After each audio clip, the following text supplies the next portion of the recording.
Hi, I'm Indy. At 32, I thought I had life pretty much figured out. Stable job as a freelance graphic designer, cozy apartment in the suburbs, and my absolute pride and joy, my 3-year-old son, Lucas. My brother Ryan lived just 2 streets over with his wife, Melissa, and their 2 kids, Zach and Emma, ages 8 and 6. We'd always been close, or so I thought. Lucas is so excited for the playdate today, I said, handing Ryan a bag of snacks as he picked up Lucas one Saturday morning. He's been talking about playing with his cousins all week. Ryan ruffled Lucas's curly hair. The kids have been asking about him too. Melissa set up that new game room in the basement. They'll have a blast. Perfect. I have this deadline and I really appreciate you guys watching him. I kissed Lucas goodbye. Be good for Uncle Ryan and Aunt Melissa, okay? I will, Mommy. Lucas wrapped his little arms around my neck. Love you to the moon. And back. I finished our ritual, watching them drive away. 4 hours later, my phone rang. It was my neighbor, Diane, who also happened to be friends with Melissa. Indy, are you sitting down? Her voice trembled. What's wrong? Is it Lucas? My heart immediately jumped to my throat. He's okay now, but something happened at Ryan's house. I was dropping off some books Melissa borrowed when I heard screaming from the laundry room. I gripped the phone tighter. What happened, Diane? Just tell me. Zach and Emma had put Lucas inside the dryer. They'd closed the door and were pretending to start it. Her voice cracked. Lucas was hysterical, pounding on the door. Oh my God! My voice was barely a whisper. That's not all. Diane hesitated. Melissa was standing there, Indy. She was laughing, saying kids will be kids and that Lucas needed to toughen up. The room started spinning. Where is Lucas now? Ryan came home early and found them. He was furious. He's bringing Lucas to you now. As if on cue, I heard a car pull into my driveway. I have to go, I told Diane. Ryan's here with Lucas. I ran to the door and yanked it open. Ryan stood there, Lucas clinging to him like a koala, face streaked with dried tears. Indy, I am so sorry, Ryan began, his face ashen. I had no idea. Give me my son, I interrupted, my voice ice cold. I took Lucas into my arms, feeling his little body trembling against mine. Mommy, Lucas whispered. I was so scared. It was dark and they wouldn't let me out. Ryan ran a hand through his hair. Indy, Melissa said it wasn't as bad as it looked. Not as bad as it looked? My voice rose. Your children locked my 3-year-old in a dryer, Ryan, and your wife thought it was funny. She said they were just playing. Playing? Do you hear yourself right now? I stepped back, Lucas still in my arms. Did you know your son took a video? Diane saw it on Emma's tablet. They were laughing, Ryan. Your wife was laughing while my baby screamed for help. Ryan's face drained of color. I didn't know about any video. Well, find out, because this conversation is over until you do. I slammed the door in his face, then sank to the floor, holding Lucas close as he sobbed against my shoulder. I don't want to go back there, Mommy, he whispered. You won't, baby, I promised, fury building inside me. You won't ever have to go back there again. The next morning, I called my best friend, Sophia, who happened to be a family law attorney. They did what? Sophia exclaimed, her voice sharp with outrage. And the mother was laughing? According to Diane, yes. I glanced at Lucas, who was quietly playing in the living room, still subdued from yesterday's trauma. I need to know what I can do, Sophia. First, we document everything. Has Lucas said anything more about what happened? I lowered my voice. He woke up with nightmares twice last night, said Zach told him they were playing astronaut and the dryer was his spaceship. When Lucas got scared and wanted out, Emma held the door closed while Zach recorded it on a tablet. And Ryan's wife? Lucas said Aunt Melissa told him big boys don't cry. My voice broke. He's 3, Sophia. This is abuse, Indy. Clear-cut child endangerment at minimum. My doorbell rang. Through the peephole, I saw my mother standing there. Mom's here, I told Sophia. Call you back. I opened the door and Mom immediately pulled me into a hug. Ryan called me, she said, her face tight with concern. Is Lucas okay? Physically, yes. I led her into the living room where Lucas brightened at the sight of his grandmother. "Nana!" He ran to her and she scooped him up. "There's my brave boy," she said, kissing his cheek. "I brought your favorite cookies." After getting Lucas settled with his treat, Mom turned to me.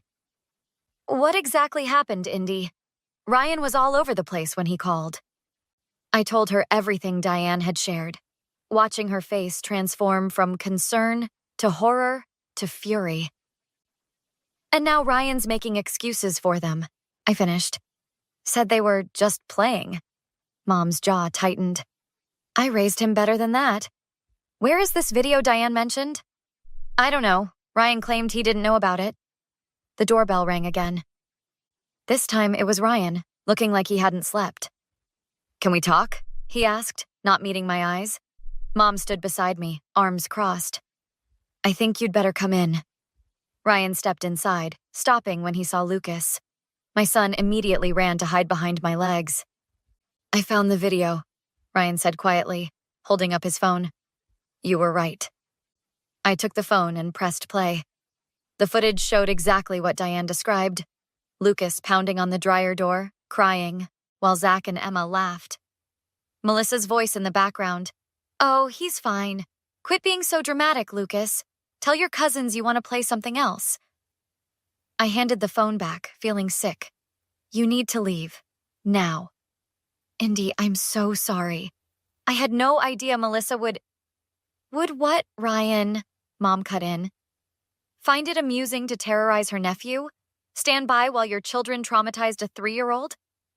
"I've already talked to Zach and Emma," Ryan said desperately.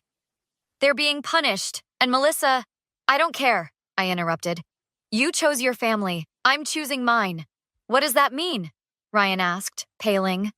I looked him straight in the eyes. "It means Lucas will never be alone with any of you again.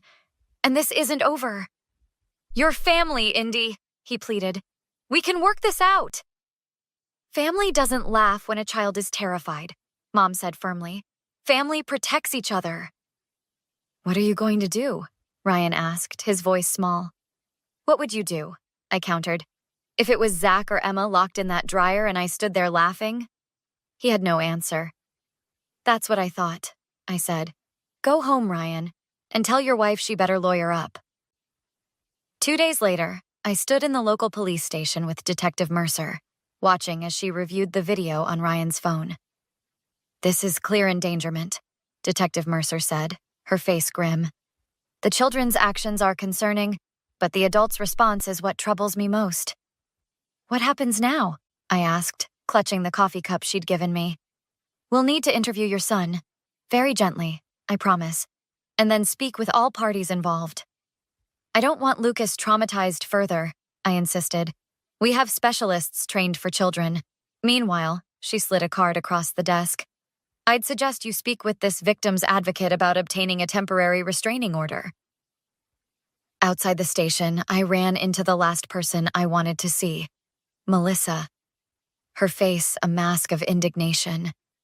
"What do you think you're doing?" she demanded, blocking my path to my car. "Exactly what any mother would do," I replied coldly. "Protecting her child." "It was a harmless prank, Indy.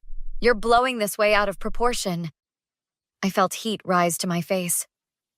"Harmless? Lucas has had nightmares every night since it happened. Kids are resilient. He'll get over it." Melissa crossed her arms. "Look, I'm sorry if his feelings got hurt, but my kids were just playing." "Playing?"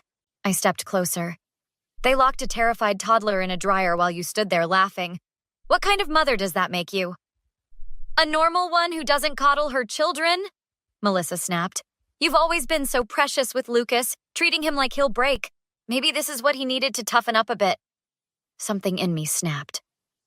"Is that what you tell yourself to justify being a terrible mother? That cruelty builds character?" Her face contorted with rage. "You self-righteous bitch. You've always thought you were better than me, with your perfect little life and your precious little boy. I never thought I was better than you until you showed me exactly who you are," I replied. "A woman who laughs at a child's terror." "You're trying to destroy my family," she hissed. Ryan's barely speaking to me because of you.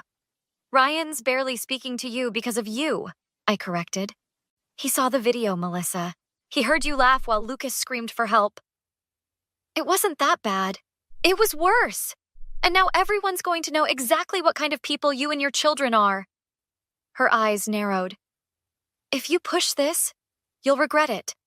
You think Ryan will choose you over me? Over his children? I don't care who Ryan chooses. I care about justice for Lucas. Melissa stepped closer, jabbing a finger in my face. Back off now, or I swear I'll make your life a living hell. Too late, I said, brushing past her. You already did that when you endangered my child, and now you're going to pay for it. She grabbed my arm, nails digging in. Don't threaten me. I looked pointedly at her hand until she released me. That wasn't a threat. It was a promise. As I walked away, she called after me. You're going to tear this family apart. Is that what you want? I turned back one last time. You did that the moment you decided my son's fear was entertainment. 6 weeks later, I sat in the courthouse hallway with Sophia beside me and Lucas safely at my parents' house. The judge reviewed all the evidence, Sophia said, scanning through papers. The video, Lucas's interview, statements from Diane and the child psychologist. It's rock solid. Ryan approached cautiously, looking haggard. Can we talk, please? Sophia stood. I'll give you a minute. When she walked away, Ryan sat beside me. Melissa's been served with child endangerment charges. Child Protective Services has opened a case on our family. I know, I replied. I filed the report.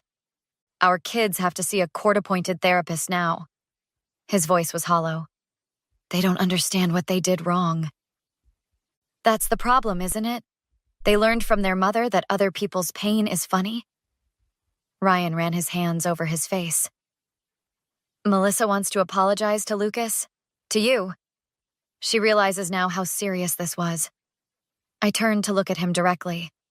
6 weeks later, after being charged, that's not remorse, Ryan. That's self-preservation. She's still family, Indy.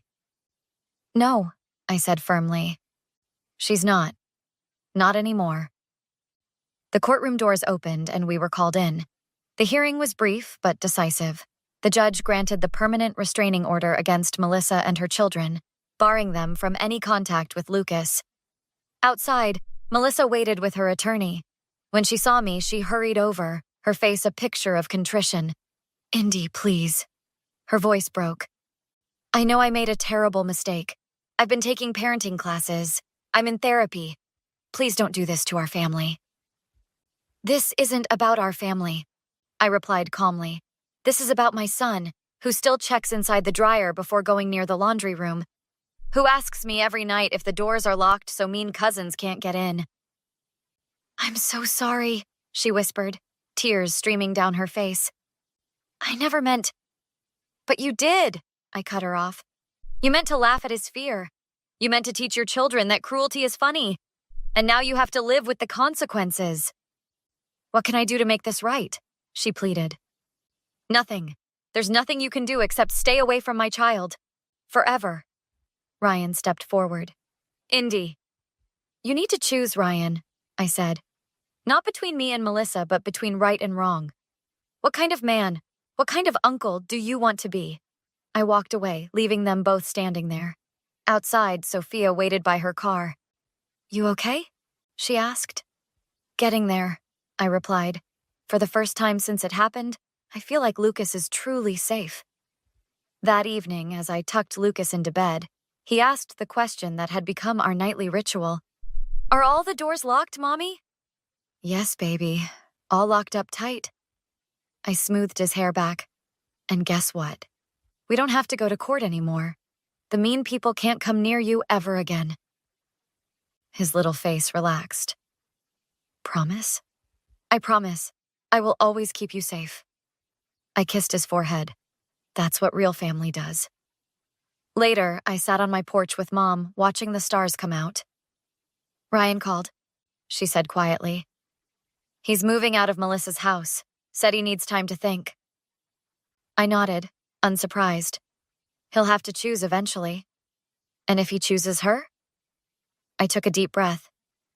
Then I'll have lost a brother, but gained something more important. What's that? Mom asked. The knowledge that I did the right thing. I looked up at the night sky. That I protected my child when no one else would. That when it mattered, I was the mother Lucas needed me to be. Mom squeezed my hand. You were always that mother, Indy. And Lucas will grow up knowing how fiercely he is loved. That's all that matters now, I whispered, feeling a weight lift from my shoulders. That's all that ever mattered. Have you ever had to choose between family loyalty and doing what's right? What would you have done in Indy's shoes? I'd love to hear your thoughts in the comments below.